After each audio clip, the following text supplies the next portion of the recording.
ಎಷ್ಟೇ ಹಣ ಸಂಪಾದಿಸಿದರೂ ಕೂಡ 1 ರೂಪಾಯಿ ದುಡ್ಡು ನಿಮ್ಮ ಕೈಯಲ್ಲಿ ಉಳಿತಿರುವುದಿಲ್ಲ. ಶ್ರೀಮಂತಿಕೆ ಅನ್ನುವುದಿರಲಿ, ಹಣ ಸಂಪಾದನೆ ಮಾಡಿ ಮನೆಯ ತೂಗಿಸುವುದಕ್ಕೆ ಸಾಧ್ಯವಾಗ್ತಿರೋದಿಲ್ಲ.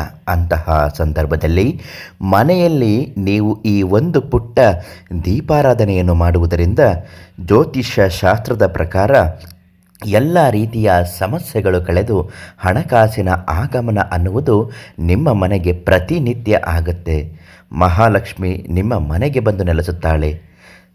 ಈ ದೀಪಾರಾಧನೆ ಮಾಡುವಾಗ ಕೆಲವು ನಿಯಮಗಳು ಮತ್ತು ಕೆಲವು ವಸ್ತುಗಳನ್ನು ನಿಮ್ಮ ಜೊತೆಯಲ್ಲಿಟ್ಟುಕೊಂಡು ಈ ಆರಾಧನೆಯನ್ನು ಮಾಡಬೇಕು. ಇದನ್ನು ಹೇಗೆ ಮಾಡಬೇಕು ಮತ್ತು ಯಾವ ವಿಧಾನದಲ್ಲಿ ಇದನ್ನು ಮಾಡಿದರೆ ತುಂಬ ಒಳ್ಳೆಯದು, ಸಂಕಲ್ಪ ಹೇಗೆ ಮಾಡಬೇಕು, ಎಲ್ಲ ಮಾಹಿತಿ ಇವತ್ತಿನ ವಿಡಿಯೋದಲ್ಲಿ ತಿಳಿಸ್ಕೊಡ್ತೀನಿ. ನೀವಿನ್ನೂ ನಮ್ಮ ಅದೃಷ್ಟಧಾರೆ ಚಾನಲನ್ನು ಸಬ್ಸ್ಕ್ರೈಬ್ ಮಾಡಿಲ್ಲ ಅಂದರೆ ಮೊದಲು ಈ ಕೂಡಲೇ ಸಬ್ಸ್ಕ್ರೈಬ್ ಮಾಡಿ ಹಾಗೂ ನಿಮ್ಮ ಜೀವನದಲ್ಲಿ ಯಾವುದೇ ಸಮಸ್ಯೆಗಳಿದ್ದರೂ ಪರಿಹಾರಕ್ಕಾಗಿ ನಮಗೆ ಒಂದು ಕಮೆಂಟ್ ಹಾಕಿ ಅಥವಾ ಒಂದು ಕರೆ ಮಾಡಿ ನಿಮ್ಮ ಎಲ್ಲ ಸಮಸ್ಯೆಗೂ ಉಚಿತವಾಗಿ ಪರಿಹಾರವನ್ನು ತಿಳಿಸ್ಕೊಡ್ತೀವಿ.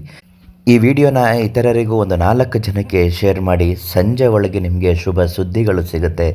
ಯಾವುದೇ ಕಷ್ಟ ಇದ್ದರೂ ಕೂಡ ಪರಿಹಾರ ಇದರಿಂದ ನಿಮಗಾಗುತ್ತೆ. ದೀಪಾರಾಧನೆಯಲ್ಲಿ ಅನೇಕ ವಿಧವಾದ ದೀಪಾರಾಧನೆಗಳನ್ನು ನಾವು ನೋಡಿರಬಹುದು.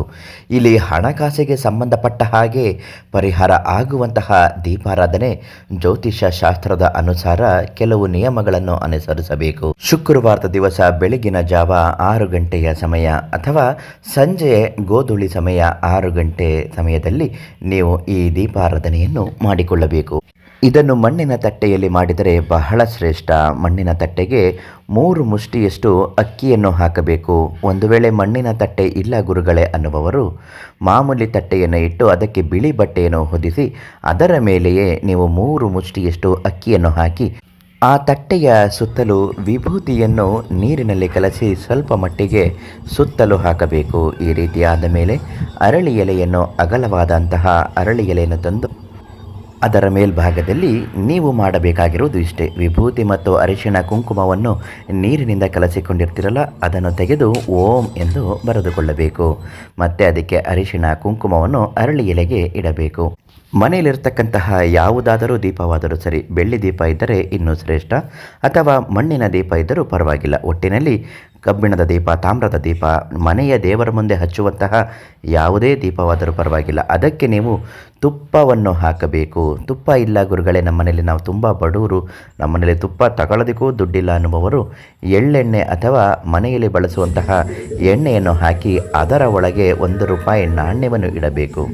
ಮಹಾಲಕ್ಷ್ಮಿಯ ಸಂಕೇತವಾದಂತಹ 1 ರೂಪಾಯಿ ನಾಣ್ಯವನ್ನು ಅದರ ಮೇಲಿಟ್ಟು ನೀವು ದೀಪಾರತಿಯನ್ನು ಮಾಡಬೇಕು. ಈ ಅರಳಿ ಎಲೆ ಇರುತ್ತಲ್ಲ, ಅದರ ಮೇಲೆ ದೀಪವನ್ನು ಪ್ರತಿಷ್ಠಾಪನೆ ಮಾಡಿ ಶಿವಲಿಂಗಕ್ಕೆ 3 ಬಾರಿ ಅದನ್ನು ನಿವಾಳಿಸಬೇಕು, ಆರಾಧನೆ ಮಾಡಬೇಕು. ದೀಪಾರಾಧನೆ ಶಿವಲಿಂಗಕ್ಕೆ ಮಾಡುವುದರಿಂದ ಅಥವಾ ಶಿವ ಪಾರ್ವತಿ ಇರತಕ್ಕಂತಹ ಯಾವುದಾದರೂ ಒಂದು ಫೋಟೋಗೆ ನೀವು ಆರತಿಯನ್ನು ಮಾಡುವುದರಿಂದ ಸಂಪೂರ್ಣ ಅನುಗ್ರಹ ಸಿಗುತ್ತೆ. ದೀಪಾರಾಧನೆ ಮಾಡುವಾಗ ನಿಮಗಿರ್ತಕ್ಕಂತಹ ಹಣಕಾಸಿನ ಸಮಸ್ಯೆಗಳು, ಸಾಲದ ಸಮಸ್ಯೆಗಳು, ಮನೆಯ ಅಭಿವೃದ್ಧಿ, ಮನೆಯ ಸಂಕಷ್ಟಗಳು, ಮನೆಯ ಏಳಿಗೆ ಆಗ್ತಾ ಇಲ್ಲ, ಮನೆಯ ತುಂಬ ಕಷ್ಟಗಳು, ಪ್ರತಿನಿತ್ಯ ಜಗಳ ಕದನಗಳೇ ಆಗ್ತಾ ಇದೆ, ಗಂಡ ಹೆಂಡತಿಗೆ ಹೊಂದಾಣಿಕೆ ಅನ್ನೋದು ಆಗ್ತಾ ಇಲ್ಲ, ಅನಾರೋಗ್ಯದ ಪರಿಸ್ಥಿತಿ ದಿನದಿಂದ ದಿನಕ್ಕೆ ಪತಿ ಪತ್ನಿಯರಲ್ಲಿ, ಮಕ್ಕಳಲ್ಲಿ ಕಾಡ್ತಾ ಇದೆ, ಇದೆಲ್ಲವೂ ನಿವಾರಣೆ ಆಗಬೇಕು. ಮನೆಯಲ್ಲಿ ಸುಖ, ಶಾಂತಿ, ನೆಮ್ಮದಿ ಅನ್ನೋದು ನೆಲೆಸಬೇಕು. ಮನೆ ತುಂಬ ಪವಿತ್ರವಾಗಿ ಎಲ್ಲ ರೀತಿಯಾದಂತಹ ಒಂದು ಸಂಕಷ್ಟಗಳು ಕಳೆದು ಹೋಗಿ ಉತ್ತಮವಾದ ಜೀವನ ನಮ್ಮದಾಗಬೇಕು. ಶ್ರೀಮಂತಿಕೆ ಅನ್ನುವುದು ಪ್ರಾಪ್ತವಾಗಬೇಕು ಅಂತ ಬೇಡಿ ಸಂಕಲ್ಪ ಮಾಡಿ ಅದನ್ನು ದೀಪಾರಾಧನೆ ಮಾಡಿದ ನಂತರ ಉಪಯೋಗಿಸಿದಂತಹ ಅಕ್ಕಿಯಿಂದ ಸಿಹಿ ಪೊಂಗಲನ್ನು ಮಾಡಿ 1 ತುತ್ತನ್ನು ನೀವು ಗೋಮಾತೆಗೆ ನೀಡಬೇಕು. ನಂದಿ ಅಥವಾ ಗೋಮಾತೆಗೆ ನೀಡುವುದರಿಂದ ನೀವು ಮಾಡಿದಂತಹ ಸಂಪೂರ್ಣ ಪೂಜಾ ಫಲಗಳು ದೊರೆಯುತ್ತದೆ. ಇದರಿಂದ ದಿನದಿಂದ ದಿನಕ್ಕೆ ಆರ್ಥಿಕದಲ್ಲಿ ಅಭಿವೃದ್ಧಿ ಅನ್ನುವುದಾಗುತ್ತೆ, ಮನೆ ಏಳಿಗೆ ಆಗುತ್ತೆ, ಮನೆಯಲ್ಲಿರುವವರೆಲ್ಲವೂ ಸುಖ, ಶಾಂತಿ, ಸಂತೋಷ, ಸಮೃದ್ಧ ಜೀವನ ನಿಮ್ಮದಾಗುತ್ತೆ. ಎಲ್ಲ ರೀತಿಯಾದಂತಹ ಕಷ್ಟಗಳು ಕಳೆದು ಹೋಗುತ್ತೆ. ಇನ್ನು ಕೆಲವರಿಗೆ ಬದುಕಿನಲ್ಲಿ ಹೇಳಿಕೊಳ್ಳಲಾಗದ ಘೋರ, ಗುಪ್ತ, ನಿಗೂಢ ಸಮಸ್ಯೆಗಳು ಸಾಕಷ್ಟಿರುತ್ತೆ. ಅಂಥವರು ಕೀರ್ತಿ ಪ್ರಸಾದ್ ಗುರೂಜಿ ಅವರಿಗೆ ಒಂದು ಕರೆ ಮಾಡಿ ಎಲ್ಲ ಸಮಸ್ಯೆಗೂ ಉಚಿತವಾಗಿ ಪರಿಹಾರವನ್ನು ತಿಳಿಸ್ಕೊಡ್ತಾರೆ. ನಾಳೆ ಮತ್ತೊಂದು ದೈವ ಮಾಹಿತಿಯೊಂದಿಗೆ ನಿಮ್ಮನ್ನು ಭೇಟಿ ಮಾಡ್ತೀನಿ. ಧನ್ಯವಾದಗಳು.